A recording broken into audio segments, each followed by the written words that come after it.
านปริญญาเอกอรุณไซสุนราชเลขาพรรคแขวงจับประสาไข่เกียรติตอนหาบทานสโสปรุตาเจ้าแขวงเสียงแตงในโอกาสมาเก็บเวียกอยู่แขวงจับประสาในตอนเสาร์วันที่ 11 มีนาคม 2026 นี้ที่ห้องหับแขกพิเศษห้องว่าการแขวงจับประสาฐานปริญญาเอกอรุณไซสุนราชกรรมการศูนย์กลางภาคเลขาพรรคแขวงจับประสาพร้อมคณะนำของแขวงได้ให้เกียรติตอนหาบทานสโสปรุตาเจ้าแขวงเสียงแตงแห่งราชอาณาจักรกัมพูชีพร้อมคณะในโอกาสที่เขามาเยี่ยมยามพบปะและมาเคลื่อนไหวเฮ็ดเวียกอยู่แขวงจับประสาโอกาสนี้ทานปริญญาเอกอรุณไซสุนราชเลขาพรรคแขวงได้กล่าวแสดงการต้อนรับและเสนอให้ฮู้เกี่ยวกับการพัวพันหัวมือในระยะผ่านมาระหว่างแขวงจับประสาแห่งสาธารณรัฐประชาธิปไตยประชาชนลาวกับแขวงเสียงแตงแห่งราชอาณาจักรกัมพูชี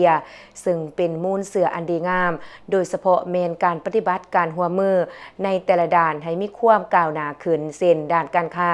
การหัวมือด่านชายแดนมีความเป็นระเบียบเรียบร้อยการท่องเที่ยวมีบรรยากาศคึกคืนพร้อมนี้ก็ยกให้เห็นการที่จะสืบโตหัวมือในตัวหนาเป็นต้นการแลกเปลี่ยนด้านวัฒนธรรมสร้างเงื่อนไขในการเข้าออกของประชาชนตามชายแดนให้มีความสะดวกการหัวมือด้านการศึกษาการส่งเสริมด้านกสิกรรมการท่องเที่ยวและการขนส่งทานโสปรุตาเจ้าแขวงเสียงแตงกล่าวว่าแขวงเสียงแตงและแขวงจับประสักเมนมีการหัวมือในแต่ละด้านเพื่อยกสูงการพัฒนาเศรษฐกิจสังคมให้มีความเข้มแข็งร่วมกันสกัดกั้นต้านการเคลื่อนไหวเฮ็ดผิดกฎหมายตามระเบียบบริเวณชายแดนและยินดีร่วมมือด้านการพัฒนาการท่องเที่ยวการศึกษาและการค้า